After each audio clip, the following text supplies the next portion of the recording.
great pleasure to introduce the most talented, outspoken, enthusiastic, exciting, vigilant manager, wrestling manager ever to ever grace our studio. Yes, you got it, Sugar Shane Pinto!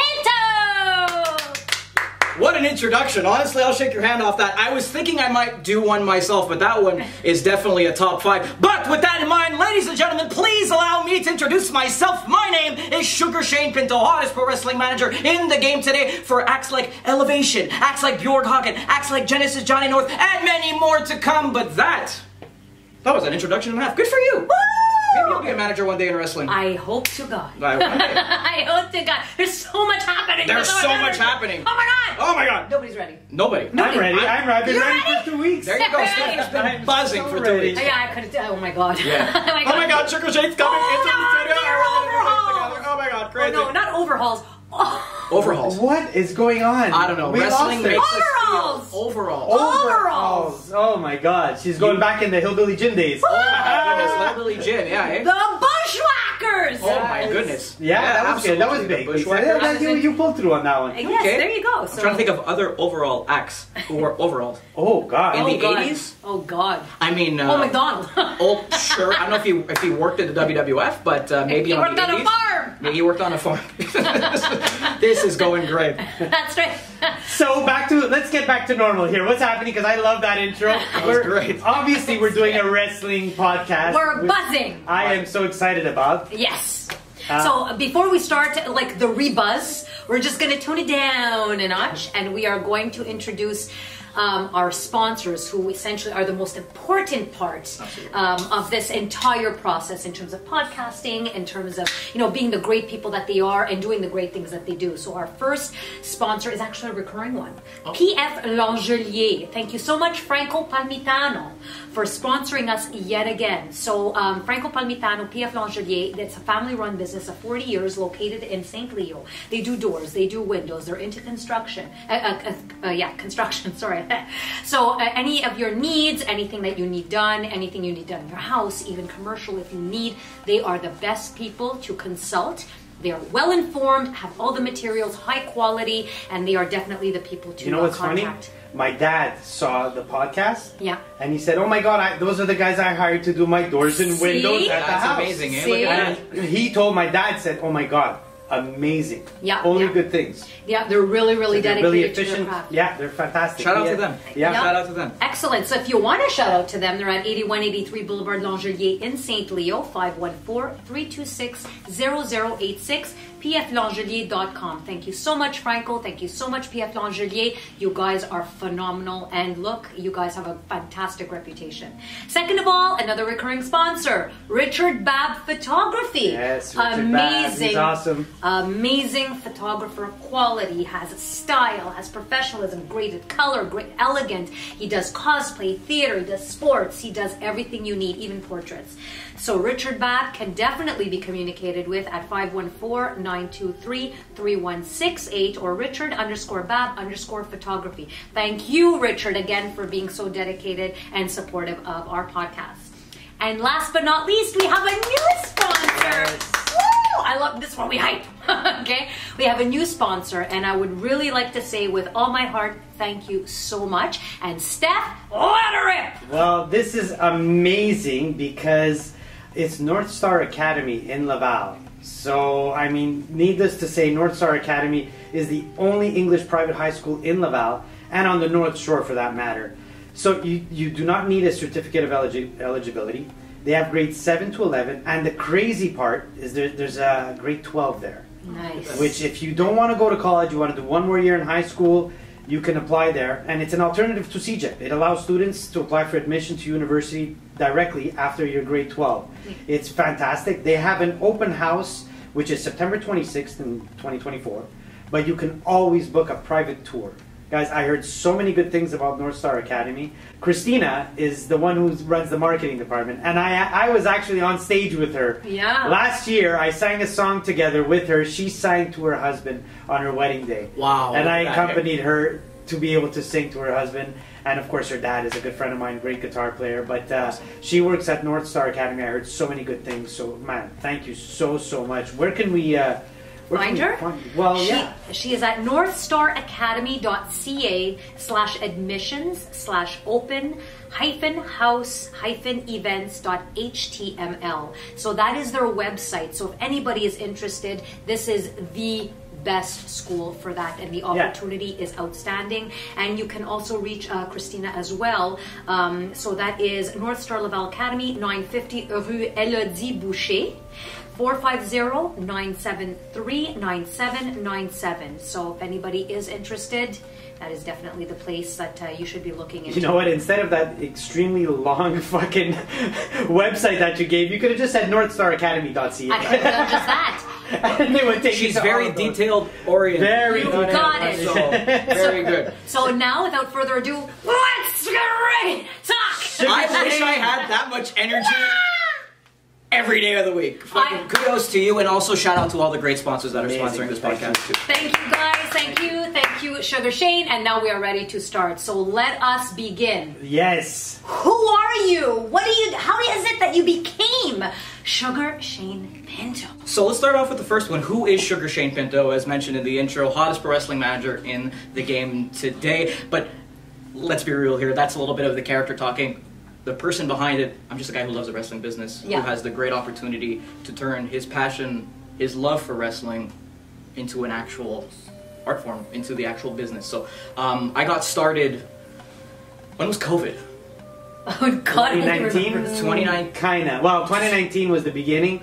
COVID's enough, but then So we lost when we were 2020. locked down, a lot of things happened in my life, a lot of big changes. I got sober, and then I was like trying to find things to do during the pandemic. We were only allowed to go outside between a certain period of time. I had to be inside before sundown, all this bullshit. Anyway, doesn't matter.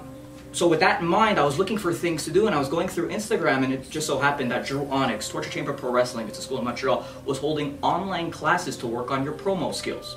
Oh. Yeah. I always thought of myself as being someone who could maybe talk the talk and maybe a little walk the walk, so I thought, hell, Daddy Trudeau just gave me $2,000, so might as well maximize the opportunity and buy myself. You like that? Yeah, that's good. Maximize the opportunity and see if this works for me. The first lesson, if you will, and the first assignment was, you're going to have to cut a promo for the Andre the Giant Memorial Battle Royal, and you're going to have to pick a random wrestler who you want to manage. Sounds easy enough, right? Me, knowing how this business works, and knowing that my teacher is a wrestler, I picked him. Nice. That's the way to do it. That was my thought process. I'm like, maybe if I can make him pop, then I can make the entire class pop, right? Yeah. And in turn, you get the reaction that you want. So the promo goes off without a hitch. He loves it, and he's like, I didn't know that you had this in you. And I'm like, to be honest with you, neither did I. I got a lot more. Very good. And I got a lot more. Yeah. And I did have a lot more. And from there, I started this beautiful journey in pro wrestling where, again, I learned how to wrestle. I learned how to take the moves. I learned how to do the moves and why the moves are done in this specific way and the psychology as to why wrestlers do what they do. I had that great opportunity to learn from, and quite honestly, one of the best teachers in the Quebec wrestling scene. So from there, I got to debut under Jacques Rougeau. Oh, nice. The Rougeau brothers. The famous Rougeau brothers. He was holding this, it's basically like Star Academy, remember Star Academy? Yeah, absolutely. But he called it Lutte Academy. Same concept, but now with wrestling. My friend sends me the link and he's like, well, they're looking for managers. I'm like, I have never debuted. I haven't had a match yet. I'm going to debut on a big stage, Club Soda, with Jacques Rougeau. That's huge, right? I say Jacques Rougeau and it makes your face light up, and you said that, and it makes your face light up too, because he's someone that was known in the wrestling business. Absolutely. So in my head, the Shane Pinto, not the Sugar Shane Pinto, but the Shane Pinto, was telling himself, you have to try it. Yeah. You have to give it a shot, right? Absolutely. I film a 30-second promo, I send it to the link, I get a call 15 minutes later from Jacques Rougeau. No! Oh my God, that is 15 minutes sweet! later. 15 minutes later, he's like, you free? Fuck yeah. I'm like, is this a fucking work? You know what I mean? He calls me and he's like, Sugar Shane, this is Jacques Rougeau. And I'm like, holy shit, this is happening. He's like, I just want to tell you, Wow. I saw your promo, 100% you're picked. Oh my God, Beautiful, that's right? great. Amazing. What an opportunity. I got off the phone, I called my girlfriend, I have tears in my eyes, I'm like, holy shit, I'm debuting at Club fucking Soda. With sweet. Jacques Rougeau. Look, let's be real here, okay? In the world of professional wrestling, there's a lot of people who have a lot of hate towards a lot of other people, justifiably so, and maybe justifiably, there's some, how do I say this, political BS that goes on in the business. However, you strip that aside, I tell you this story. I tell my mom this story, who's not a wrestling fan. Yeah. And I tell my girlfriend, whose parents know of the Rougeau name, and they're like, dude, you don't think you understand. Club Soda, where you watch bands perform when you were 16 years old. Mm-hmm. Watching Steel Panther. Yeah. You know what I mean? Absolutely. Skid Row was at Club Soda once upon Yeah. a time. I went to go see them. And now you have the opportunity to perform there. Yeah. Under a name. literal legend. Yeah, in the Yeah. city. In the game. Absolutely. I don't know if you remember this maybe, but Rougeau versus Hogan? Oh, yeah. That was done here. That was done in Montreal. Sure, yeah, because he wasn't the Mountie yet, but he had the Canadian flag. Well, right? again, That this was just- would have been later after the Mountie. This could have been maybe 97, 98. Hogan was in the black and white. Oh, yeah. Hogan was in yeah. NWO, My God, right? my God, yeah. So, look, all this to say, I understood the magnitude of the assignment that was presented in front of me, and I knew I had to capitalize on it. Yeah. And so from there, it went pretty fucking well. If you ask me. It went pretty well, and then I've been and then I've had great opportunities since then, and I'm very blessed. Nice. Very blessed to be in this business. Next question. Hold on, I have to just educate because I'm like a little kid and I understand. Oh, Pretty I'm like a little I'm kid, Maddie. loving this. Okay, I'm loving this and it's fantastic. I just want to give because I don't know if the listeners of Let's Talk It Out know the lingo because we're dropping words. Yeah, but we gotta drop the words here. Well, we will. Maybe Put we little will. definitions on the bottom. definitions, So- like the little screen that goes. Yeah. Obviously, promo speaks for itself. When he cuts a promo, it means, it's when the wrestlers grab the mic and they promote themselves or what they're going to do or they're going to promote the show. Absolutely. But they promote themselves. So as he was doing at the beginning, he was cutting a promo. When he said, "Is this a work?" So that's it's a lingo, that wrestling talk that I follow, of course, and I As know. a fan, you kind of learn these As things. a over fan, the years, you learn yeah. these things. A work means it's like, is it bullshit? Is it a lie to like? Are you okay? What wrestling people like to do is take realistic events. They want to make it look as real as possible, but in the end, we all know it's fake. Okay. But blurring the lines of reality. To a certain Exactly. degree, Yeah. Exactly. Right? So with especially Jacques, right? Last thing I was expecting was to get a Facebook request from Jacques Rougeau. And it being Jacques Rougeau. Yeah. Right? So when I say, is this a work? I'm like, is this some guy pretending to be Jacques Rougeau? Exactly. Or is this Is it someone- legitimately Jacques Rougeau? Yeah.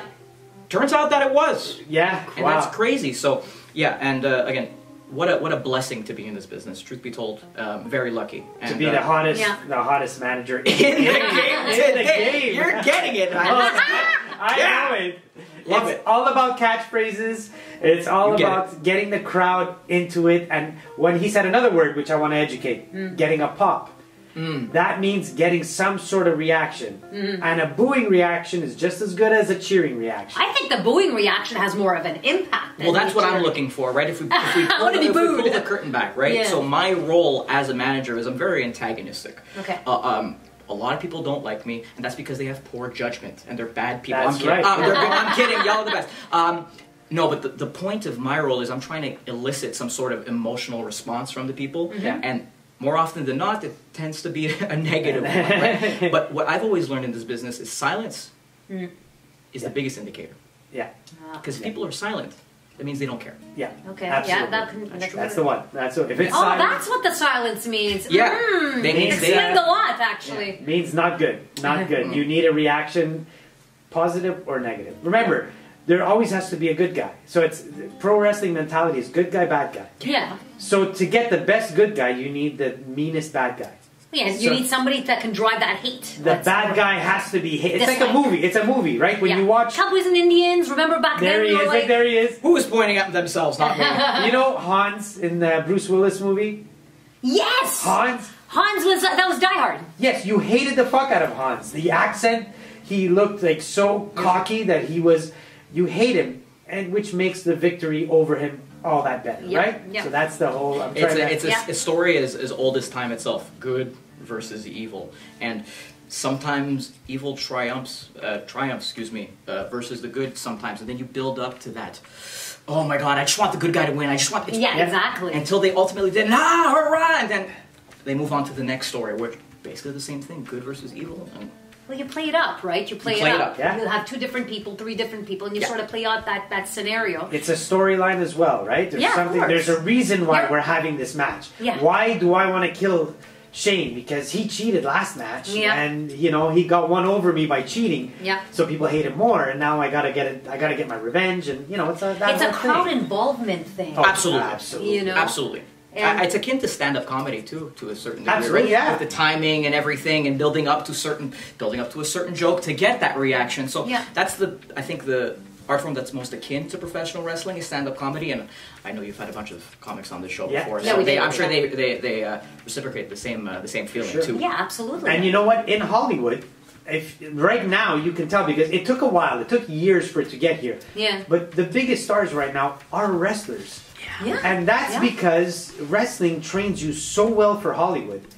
Because a wrestler is acting in front of 30,000 or 15,000, could be 20, 30, 40,000 people live. Yeah. They need to memorize their lines, they need to memorize their actions, their facials, and they only got one shot. Yeah. They got to look at the right camera.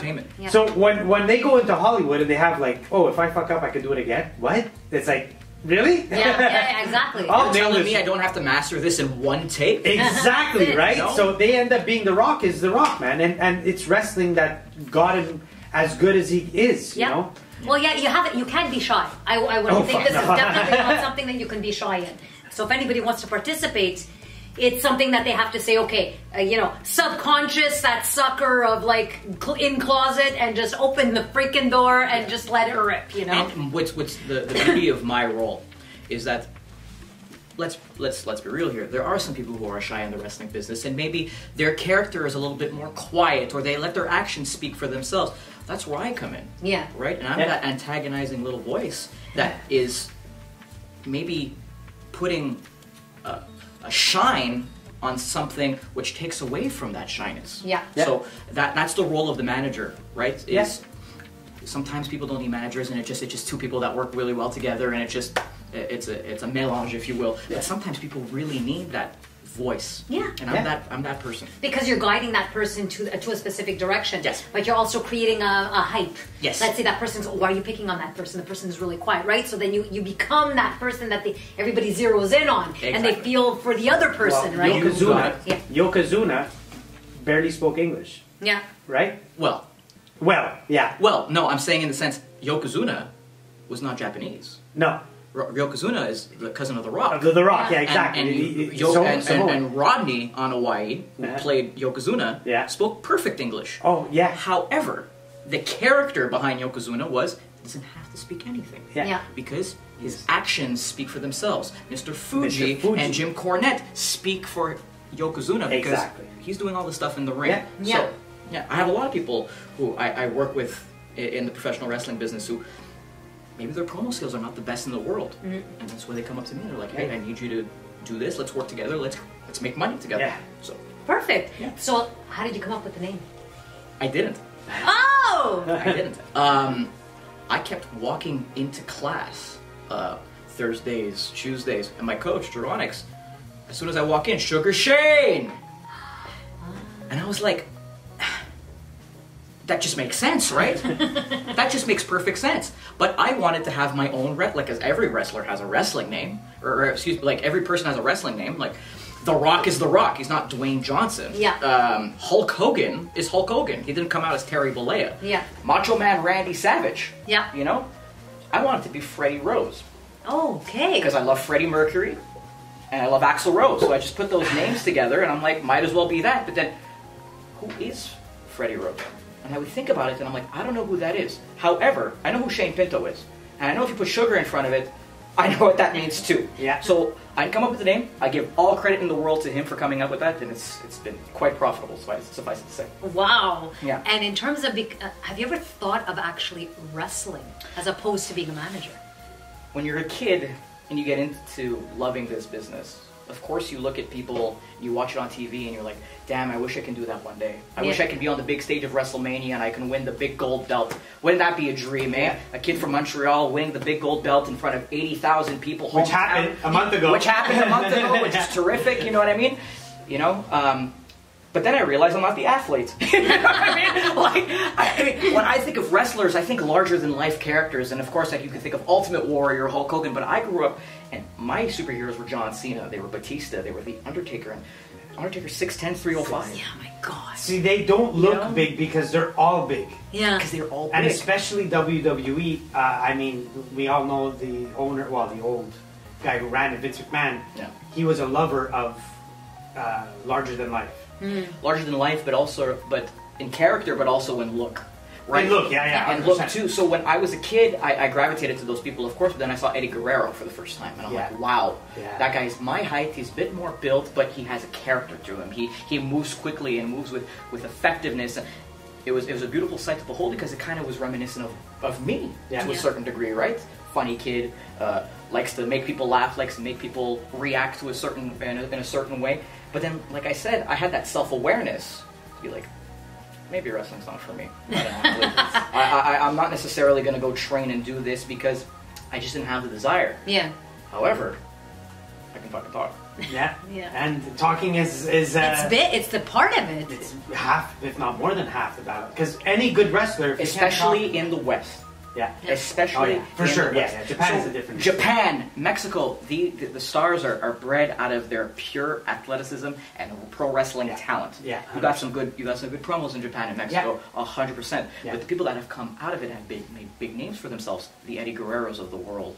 We talking about AEW, the Kenny Omegas of the world. You know, the Rey Mysterios of the world. Kento, right? You know, these are people that were able to promote and the art of speaking. So, especially in the West, WrestleMania is the biggest thing in wrestling. Everyone wants to go to WrestleMania. You know what I mean? And to get there, you need to talk yourself there. Yeah. The Rock, it was a good wrestler. Yeah. But I mean, The Rock can talk. The Rock was all talk. He has charisma. You have to find a way to get to those 80,000 people. You have to make them... Look, WrestleMania tickets are fucking expensive. Yeah. They are super expensive. I was ready to go this year, but I looked at the prices. And what was the cheapest ticket that you saw? So, being in the top, like you're talking about an 80,000 seat stadium, at the top was 2,000. Yeah. Like the section that I went to see Raw last week, which I think I paid $140 or $150 a ticket, they were going at $8,000. What? You need somebody to talk you into being like, that's not bad. Yeah. $2,000 is not bad, but I'm gonna go see Cody Rhodes win the belt for $2,000. Exactly. I don't give a fuck. Yeah.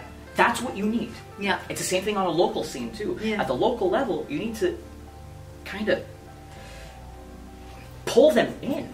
And you're not going to do that just on having a wrestling match. Yeah, of course. Look, there's people who are here who just want to see the wrestling, and that's great. But there's an added leverage that you have when you can talk people into the seats. Absolutely. You make people hang on your every word. Exactly. And when you have people anticipate, that's when you nail it. You ever walk on let's say St. Catherine or a busy street, and there's like some acrobatic guy doing some shit. You know, everybody stops and watches. Mm-hmm. That's wrestling. Yeah. Wrestling is something acrobatic. They're landing. They're doing crazy moves. You're like, wow, this is crazy. But then you keep walking because there's another story. Yeah. But what if that juggler or that guy says something to you, makes you laugh? Yeah. All of a sudden, you're going to stay longer. And then he starts having a conversation while he's talking. It's a whole different game. Yeah. Now you're stuck there. Like, I got to watch this, right? Yeah. So the wrestling is important, but so is the talking. It's just as important. And talking, the mannerism, all of it. The acting, the... Yeah. Let's take music, for example, just because there's a bunch of musicians. Kiss. Yeah. Absolutely. Yep. Yeah. Kiss wrote Detroit Rock City, and it makes people fucking pop. Yeah. Yeah. Right? And it could be the easiest thing, but they know how to talk the people in. Their look brought the people in. Yeah. You can get Rush to come in, and Rush is probably the most technically proficient band that I can think of at this moment in time. They're terrific. Yeah. However, is Rush selling out the Bell Center? Exactly. We're selling out Buenos Aires or in Brazil? Yeah. Maybe, but it's Kiss that every single time. 100%. So you gotta have an act, a gimmick. It's a gimmick. Yeah. A gimmick. That's wrestling. Well, look at the British Bulldog. Every time they came out with a bulldog. Matilda. They came out with Matilda. Yeah. Right? That You're was shocked, good, eh? man. That was a good one. Booyah! Who doesn't love Emmy the British he Bulldog, doesn't right? think I know No, this. she I knows. know I Go watch Dark Side of the Ring and watch the one about Dynamite Kid, and it's not so nice. That's not. No, but I'm reminiscing on things with a gimmick. Yeah. Like the Bushwhackers when they came in, or Ravishing Rick Rude when he did his, When he swiveled the hips. or Jake the Snake Roberts, right? So all of them had this extra, let's say, gimmick or this extra They little. all have a gimmick. They all Exactly, had a gimmick in the 80s. But when they announced them, you're like, oh yeah, you wanted to see how the Bushwhackers were going to come in. Absolutely. Yeah. Right? You wanted to see, you were waiting, who are they fighting? And then you saw those two poor people in the ring going, saps. You guys are going to be hammered. Generic You're wrestler right. 1 and 2. That's exactly, it, you know? yeah. So you knew it was coming, but it was the hype behind it. It's Yes. like, oh my God, they're playing. That's freaking awesome, right? Yeah. See, well, when at our age, we used to hit the VCR because we wanted to see it over and over and over again, right? So it's funny you say VCR. Sorry, I didn't mean to cut you No, off. no, go but ahead. like my father and my grandfather, huge wrestling fans, right? So back in my day, my grandmother used to tape the pay-per-views and put them on cassettes. Oh my god. See? Illegally, she's like, no, my grandson needs to watch the Royal Rumble again. She would do that for me. And I would have cassettes of Royal Rumble 2005, or I would have Fucking Raw from amazing. 2006, and I had all the cassettes. Oh, That's good. And I had the cassettes. And then my grandfather, on my mom's side, he had the best of Triple H in China. I remember watching that at 4 years old. Oh my Wow. god. Being in the room, and if he's going to watch this, he's gonna fucking pop. But I remember it was Triple H going like this, and him next to China, and I'm like, what the fuck is that? I'm four. I'm What like, is that? what is that? Yeah. What's a China? What's in China? Yeah. She was the biggest Yeah, thing. she then. was She big. was huge. Yeah. Yeah. Huge back then. So you say like all of recording of VCRs. I watched all the VCRs and I had them. Wrestling's been in my life since birth. Well, that's how Literally you since know. That's how you know Yeah. it's a passion. So that's how you followed it, which is Absolutely. fantastic. So what was your biggest accomplishment from when you realized at that moment to now? birth. So I've only been in the business for it's going to be 2 years, like in a couple of days. Shit. Yeah. You sound like you've been a pro forever. No, I debuted 2 years ago under Rougeau. It was May something. The date escapes me. The biggest accomplishment so far, my grandfather, the gentleman I was speaking about with the VCR, it's very small, but it means a lot to me. It's very profound to me. A wrestler that I manage, his name is Genesis Johnny North. Genesis Johnny North had a show on TSN 690, which is a wrestling show, maybe every couple of days. Yeah, I've listened to it. Yeah. So I manage him. My grandfather fell asleep to that show at night, talking about the Raw review, the SmackDown review, and all this stuff. So when he found out that I'm going to be managing his favorite wrestler, he's like, well, I'm going to come to your fucking show, hello. You know what I mean? Wow. Comes out, we do the thing, first match, working together, it's great, and then I go, obviously after the show, I go see him. I'm like, so what do you think? He's like, I can't believe you got to manage my favorite wrestler, that's crazy. I'm like, you want to meet him? Oh, nice! Oh my God, he must have freaked. I'm getting chills because if anyone who knows me knows how much family means to me. So when he said that, I'm like, I'm gonna go get John. So I go upstairs. I'm like, I got somebody who wants to meet you. He's like, who? I'm like, my grandfather. He's like, well, let's go. Wow. My grandfather goes up to him, shakes his hand. Do you mind if we get a picture together? So I'm like waiting there for. He's like, no, you get in the picture too. So it's myself, Genesis, and my grandfather, and one of my favorite pictures of all time because I got to make that happen for him. Yeah. And that's what it's all about. That's what it's Yeah. all about. Yeah. You know what I mean? Yeah. Like, my grandfather's 65-year-old man, okay? He's a young man. He's a very young man. I was gonna say, Oh, holy, wow. really Young family. It's Wow. it runs in the family. But he's a young man, and to just have that experience for him, and I got to make that happen. Yeah. Great. That's crazy to me. That's Yeah. crazy to me. And then like you have kids coming up to me, and they're like, I know I'm supposed to hate you, but I want to take a picture with you. Oh, the That's best. crazy too. that's the best. amazing. Monday Night Raw. I'm sorry, I'm just. Yeah. It's okay. shooting Go my- ahead. Go Go ahead. ahead. But Sugar Shane always does this on. But dude, I'm at Raw, and I wish you would have seen this because my girlfriend, I tell her stories all the time. She's like, yeah, babe, yeah, okay, people came. We're going downstairs at Raw. Went to go to the washroom. My girlfriend's in the washroom, and I'm literally peeing, just looking straight. And as a man, when you're at a urinal, you feel The vibe. well. Not only you feel the vibe, but you feel when somebody's looking at you. Yeah. Oh. Yeah. And you're holding. And I'm the like, piece, what the fuck? What's going on? And I'm looking, and this guy's smiling, dude. Like, he's like... I'm like, what the fuck's going on, right? I'm like, what the fuck is going on? So I shake, I go to wash my hands, and he comes next to me, and he's like right next to me, and he's like... Oh my God, that's bloody creepy. And I'm like, do we know each other? And he's like, you're Sugar Shane. And I'm like, we know each other now, boy! You know what I mean? Like, I got recognized in a Bell Center bathroom with my out peeing. Hey, man. And now he knows more of the story. And now he knows more of the story. And now he's gonna watch this and be like, that was me! That was me! But that's crazy. I got recognized there. Like, things like that, it's huge to me because I'm like, I was just a kid who wanted to get in the business and likes this. You know what I mean? Who spends his weekends going out there, not for me. I'm doing it for the people. It's not like I got you. Music versus wrestling. Yeah. Music is very self. That's a tough one. Oh my God. Well, it's not even a matter of whether I prefer. I will never choose. Gun to my head, I couldn't choose because they both provide two very different creative outlets, and the payoff is completely different too. Music, for those who don't know, I'm the lead singer of the Flair, the best Montreal rock band there out you go. There you go. Shout out to my boys there. But I write music for the sole purpose of I'm trying to get that creative outlet out. I have something to say, and I need to say it somehow, and music is that avenue. Yeah. I'm trying to make myself react. Wrestling? Yeah. No chance. I don't do wrestling for me. Every action, every reaction, every word that I say, every hair flip that I do, every that I do is not for me. It's really to elicit a response out of somebody else. Mm-hmm. Yeah. So, very lucky, very blessed to have both those things.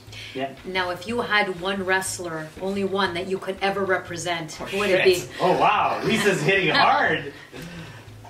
That's a big one. Yeah. Dead or alive. You know what I mean? I'm not going to pick any of the boys that I have now because they all know I love them very, very much. But if my dad ever became a wrestler, that would be the guy. Ooh, my dad is a fucking unit, bro. Like, he's a big boy. Love it. That's a big boy right there, right? And look, okay? I see what he sees. I feel it. That's a father and son thing that you just can't put into words. Yeah, absolutely. But when he sees me go out there, he's like, that's my boy. Oh, that's a great Wow. point. Yeah. But with that in mind, he's like, motherfucker, I'll do that too. My father's like, you fucking crazy. Go to work. That's what he tells me. My dad was like me. My dad was like all of us young wrestling fans who for sure wanted to get into the business somehow. Yeah. So if I had to pick one person, if my dad decided, hey, I'm joining wrestling, I'd be like, I'm your manager. I don't give a shit. So that's my answer. That's amazing. That's a good one. That's a good curveball. I wasn't expecting that you were one. like, Hogan. Now you gotta pick one of the greats. Maybe it's not one of the greats. In terms of manager? To me, I see you. I'm gonna try and pick. I'm gonna Bobby try the Brain Heenan. No, that's a manager. I'm gonna see I know. if he had to pick a wrestler. Oh. See, you're very similar to Shawn Michaels, so I don't think you would go Shawn Michaels. Plus, he had Sherry. Yeah. That's right. He had Sherry. Sherry. Oh, so you're looking for someone who didn't have a manager. I'm not necessarily going to say some. My favorite wrestlers, a lot of people would not expect. Okay. Yeah, and that would be my pick. An underdog of sorts. Not necessarily. Not necessarily. Yeah. So Stone Cold. I mean, I don't see for did Stone not Cold. need one. What? No, he doesn't need No. one. What? No. I mean, a lot of the greats didn't need one. No. That's a good one, Ricky huh? the Dragon Steamboat. Ricky the Dragon is great. Yeah. He's terrific. That's not my guy. He's not much of a promo guy. Maybe that's where I can come in and add some value. Yeah. My favorite wrestler of all time was a gentleman by the name of Bray Wyatt. Oh. Yeah. Oh. He just passed. Yeah. Yeah. So that, you know what?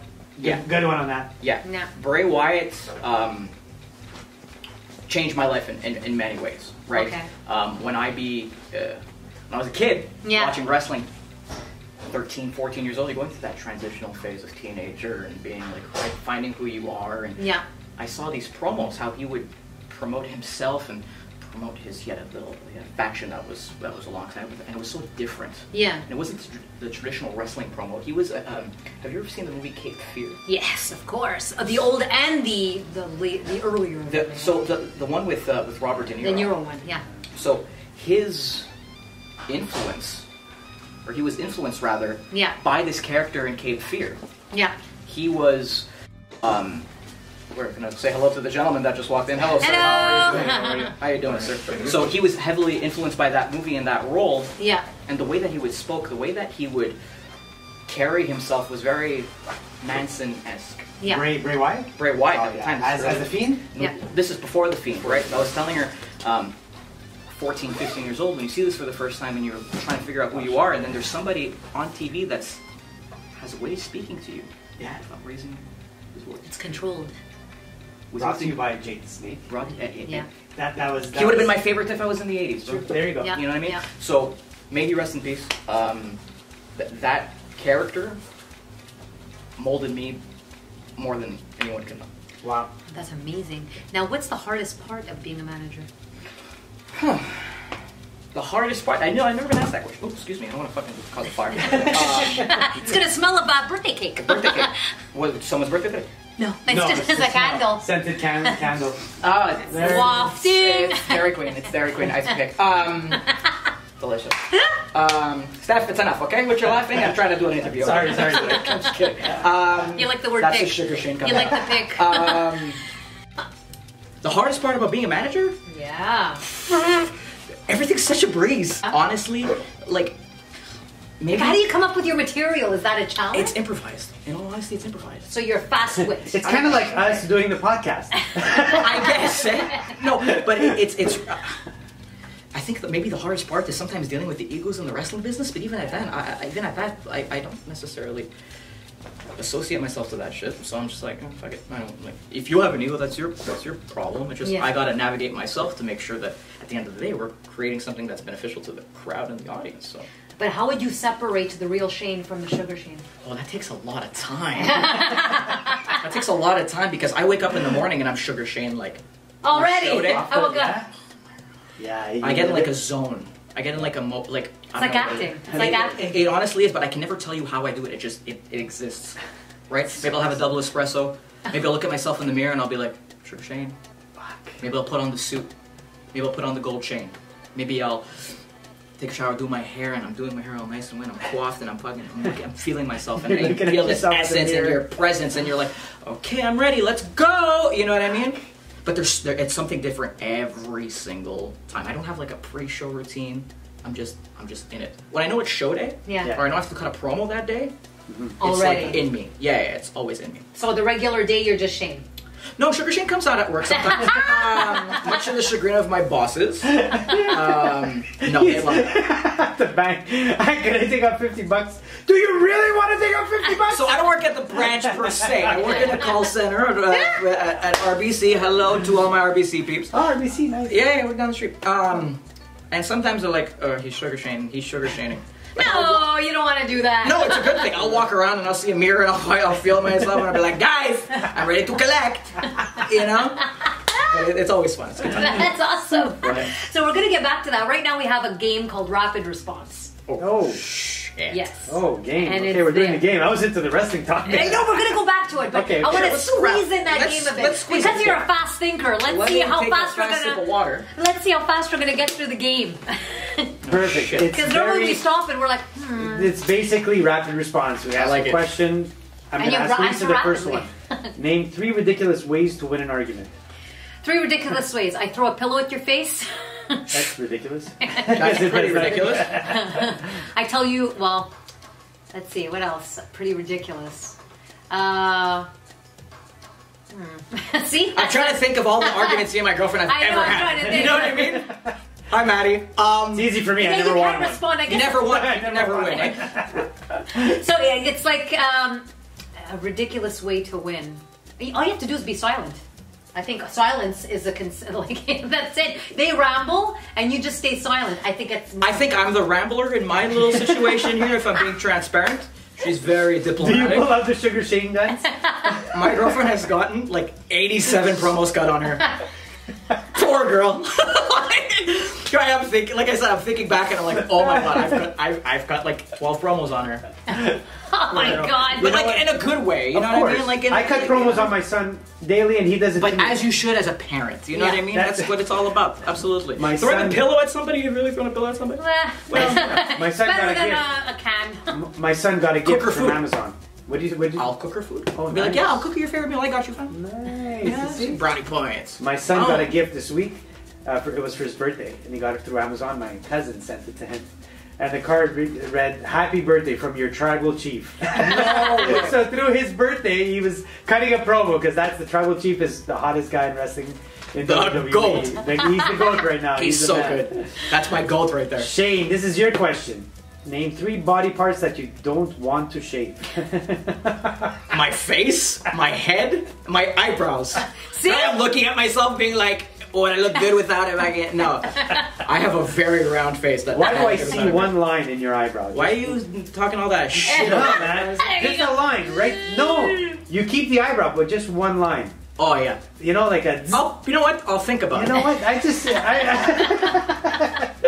Lisa. Yeah. Name 3 hilarious excuses for a bad haircut. So I am blind. It's a good one. It took too long to finish. I had no gel, and I like the color. It doesn't matter. Come up with something good. That was good. That was okay. It was alright. It was okay. See, I'm taking his side. It was okay. Yeah, I'm taking your side. Shane, 3 things you find attractive about yourself. Hold on. You know what I mean? Three. Stop at 3. We cap it at 3. You know what the worst part is? The ego in me. I was on my way here, and I'm like, what if he asks me what my favorite part about my body is, or my favorite part about myself is? And I'm like listing them off. Now you're giving me 3. It's gonna be my hair, my lips, and The mouth. the mouth is where it's at. The mouth is where it's at. You know how to use it, Come bro. on. Exactly. What kind of show is this? Hair, Where's lips, this going? and I'm trying to think about something else that my chest. There you go. I like my hairy chest. Hey, you didn't bring up the obvious. I'm not trying to get. What are you talking about? This is a family show. Lisa? Name, what the fuck question is this? Name 3 things you put in coffee? Yeah. Okay, that's a good Cream, question. sugar, and honey. All right. Honey Yeah. in coffee. Yeah, it sucks. Yeah. It sucks. Yeah, but you could put honey in it. Yeah. In coffee. Yeah. Instead of sugar. Yeah, I put I it didn't in say tea. I do it. He said throw to name 3 things. Yeah. You put Shane, the- this is the best one, I think. Name 3 things.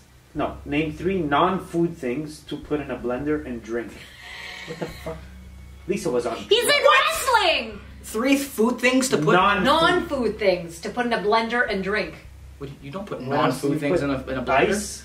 Well, ice is food to a certain extent. I don't know, Lisa. No, that's a drink. Lisa, please clarify this. Can you? Yeah, do you mind? Because Yeah, no, non-food things. Things Yeah. that you could eat. For example, when we were young, some of us ate sand. Right? It's not a food, but these Some are of things. us ate sand. Yeah. I mean, technically, glue. you- Some people ate so- glue. So with that in mind, sand, glue, and Come. I'm trying to think of I a went third there. thing that you can't eat. I went there. Air, oxygen. Not what you're thinking, buddy. Manny's on another plane. I wanna know that. Manny's Like, on hey, man. another plane. If we're going there, You went So- there. tell me. This is what I want to know. He doesn't want it. Game's over. The game's over. Fuck the game. The independent shows. Yes. What would someone like me or any of the viewers? What would they expect if they went to watch you at an independent show? What's the show? How does it go down? What's the? Think about watching a big band play, right? You watch your Kisses, your Guns N' Roses, your Queens, those big bands. But now think about your favorite independent band who's just getting their start, Yeah. who's trying to make it, who has everything to lose and gain all at the same time. Mm-hmm. There's a certain beauty in small shows, small venues, intimate crowds, closer, because there's sort of tribalism there. They're fun. Right? They're fun. It's Super fun. taking a niche audience and making it even more niche. Yeah. Yeah. Right? Really, wrestling is.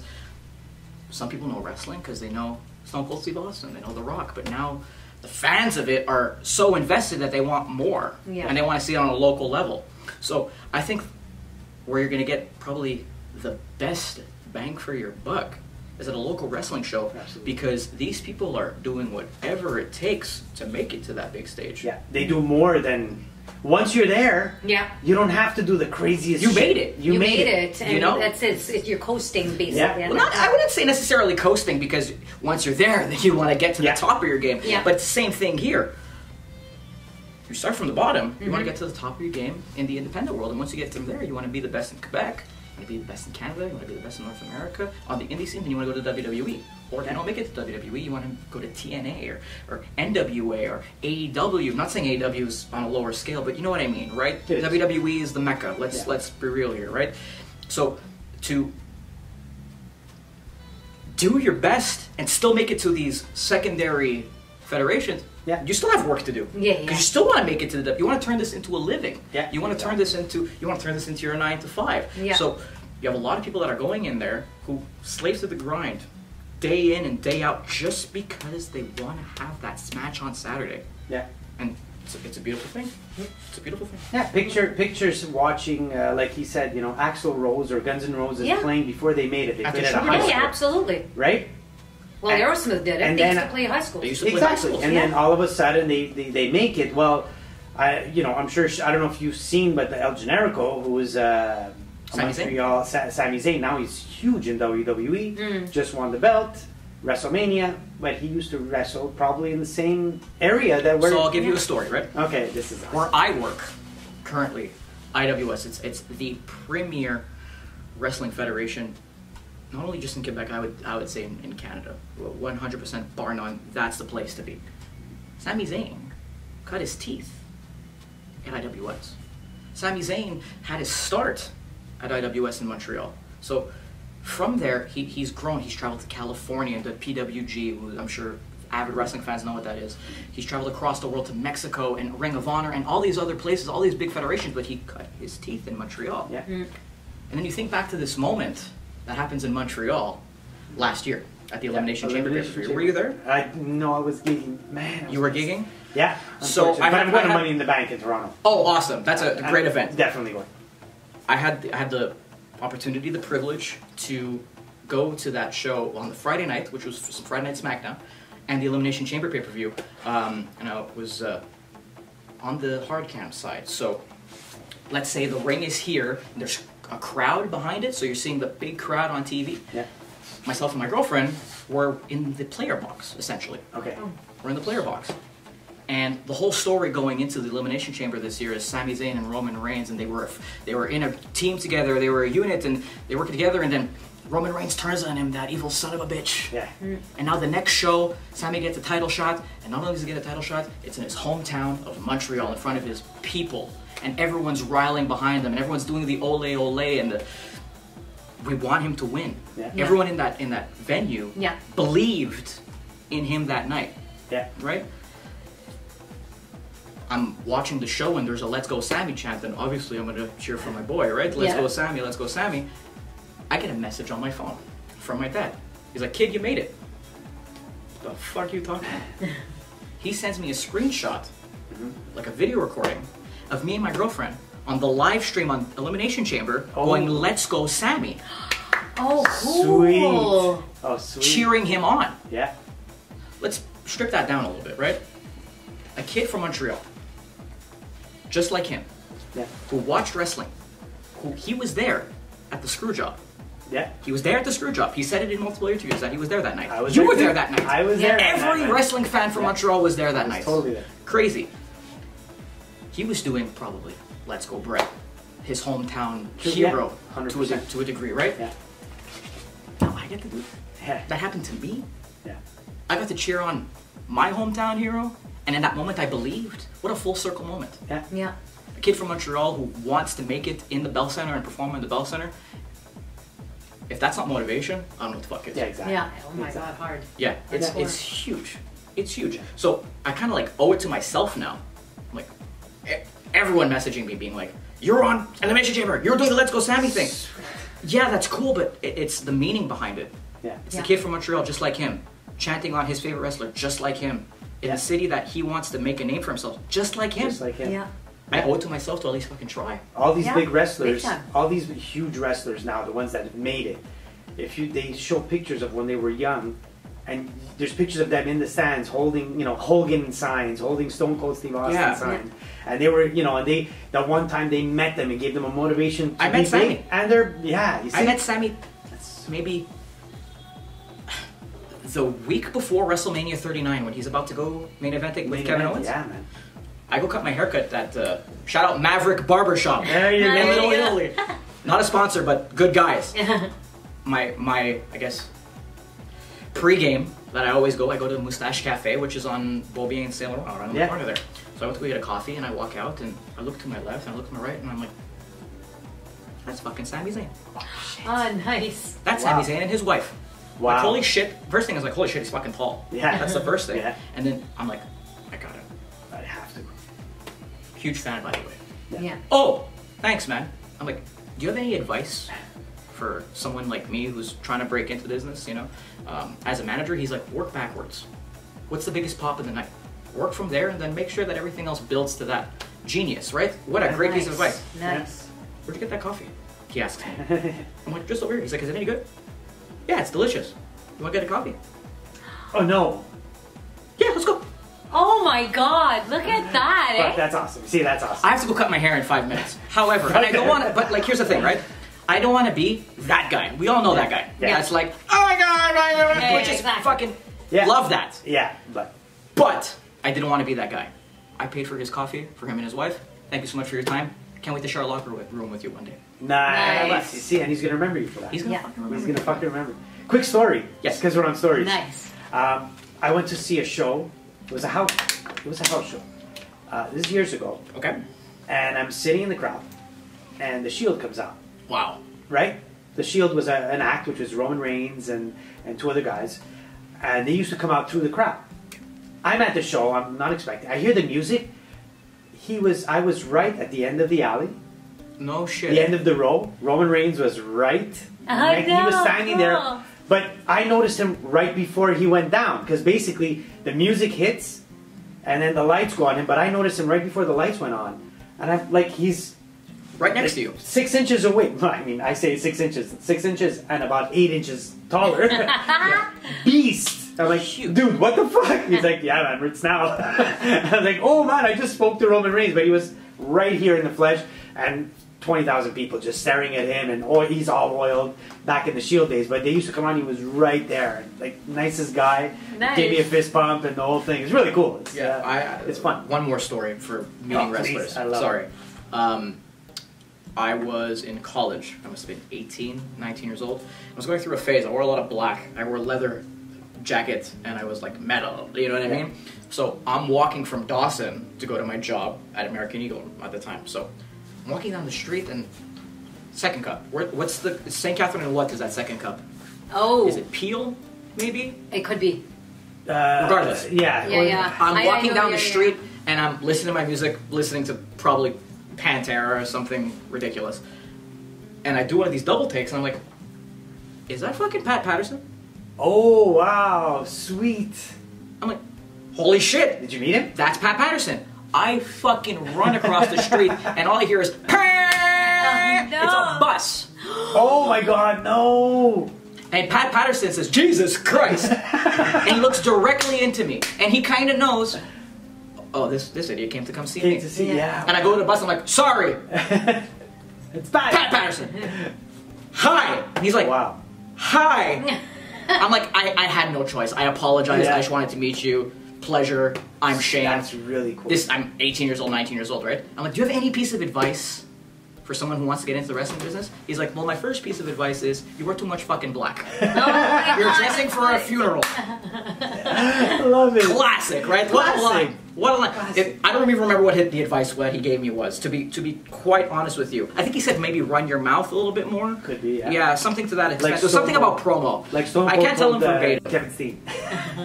Exactly. Keep running that mouth. Keep running that mouth, kid. So, I don't remember what he said verbatim. I do remember you wear too much black, you're wearing dressing for a funeral. And look, I have a picture with him. It's on my Facebook. I'll That's send it to you. really Maybe you can cool. put it in the thing. But yeah. Nice. Yeah. That's totally so awesome. Pat Patterson, this is a funny story. He's a Quebecer. Yeah. And WWE, when they were... Vince McMahon bought all the territories. It was Yes. WWF at the time. His father owned one little territory.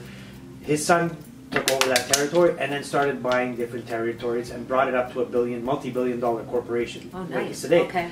But along the way, Pat Patterson, who's a Montreal homegrown in Montreal, was his right-hand man the whole way. He developed the Royal Rumble match. Nice. This guy was a Montrealer, and Vince McMahon, he was in every meeting as WWE was getting bigger and bigger and bigger, and he was the guy, man. I just thought about this now because it's crazy how these things come to you when you least expect them.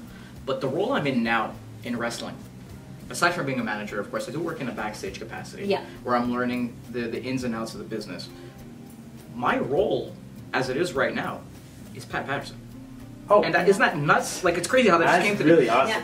I with IWS, the premiere in Quebec. If I haven't said it already, I get to have that opportunity to learn and become that. So, once again, full circle moment. Wow, that's crazy. That's amazing. That's amazing. Oh my God.